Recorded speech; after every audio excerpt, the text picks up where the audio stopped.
India கூட்டணியினுடைய கட்டமைப்பு கொஞ்சம் கொஞ்சமாக அது மீதான நம்பிக்கையை திருமாவளவன் இழந்துக்கிட்டு இருக்கிறாரு அப்படிங்கிற ஒரு பார்வை, காங்கிரசினுடைய செயல்பாடுகள் மேலே ஒரு அதிருப்தி இருக்குது அப்படிங்கிற ஒரு தகவல், இந்த மாதிரியான விஷயங்கள்னால தான். ஸோ அப்போ அதனால் ஃப்யூச்சரில் நம்ம கட்சியினுடைய வளர்ச்சிக்காக இருக்கட்டும், நம்மளுடைய அதாவது நம்ம ஒரு ஒரு முக்கியமான தலைவராக வளர வேண்டும் அப்படிங்கிற ஒரு விஷயம், அப்படி தலைவராக வளர்வதன் மூலமாக தான் சார்ந்த மக்களுக்கும் இந்த தமிழ்நாட்டு மக்களுக்கும் நிறைய விஷயங்கள், நலத்திட்டங்கள் அது இதுன்னு நிறைய பண்ண முடியும் அப்படின்னா, அதற்கு நம்ம மாநில அரசியலில் கவனம் செலுத்தி மாநிலத்தினுடைய ஒரு முக்கியமான தலைவராக உருவெடுக்க வேண்டிய தேவை இருக்குது. அப்படிங்கிறதுனால தான் அவர் மாநில அரசியலுக்கு வராரு அப்படின்னு.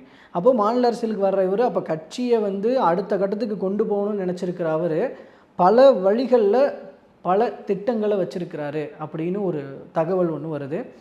அப்போது அதன் அடிப்படையில் தான், அதன் ஒரு பகுதியாக தான் இங்கே ஏற்கனவே இருக்கிறவங்களையே திரும்ப திரும்ப கட்சியினுடைய முகமாக இருக்கிறார்கள். அப்படிங்கும்போது அந்த எண்ணிக்கையை இன்னும் உயர்த்தணும் அப்படின்னா இதுவரைக்கும் வாய்ப்பு கொடுக்கப்பட்டவர்களுக்கு கொடுக்கப்படக்கூடாது அப்படிங்கிற பாயிண்ட் ஆஃப் வியூ அடிப்படையில் புதியவர்களுக்கு வாய்ப்பு கொடுக்கப்பட்டிருக்கிறது அப்படின்ற ஒரு விஷயம் இருக்குது.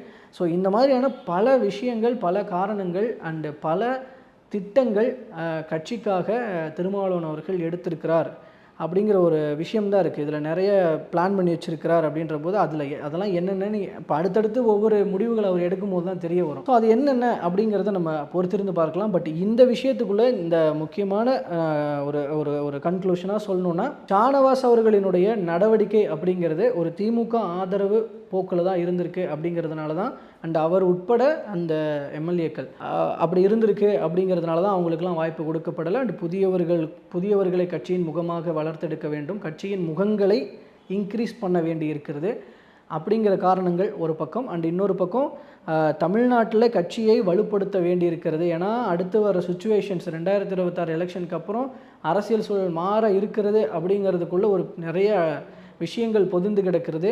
பாஜகவினுடைய இன்ஃப்ளூயன்சஸ் இங்கே நிறைய இருக்க போகுது. அப்போது மாநில கட்சிகளை பாஜக ஒவ்வொன்றாக அழித்து கொண்டு வருகிறது. அப்படிங்கிற இடத்துல அந்த அழிந்து வருகிற கட்சிகள் பட்டியலில் விசிக இருந்துடக்கூடாது அப்படிங்கிறதுக்காக நம்ம கட்சியை வலுப்படுத்த வேண்டியிருக்கிறது.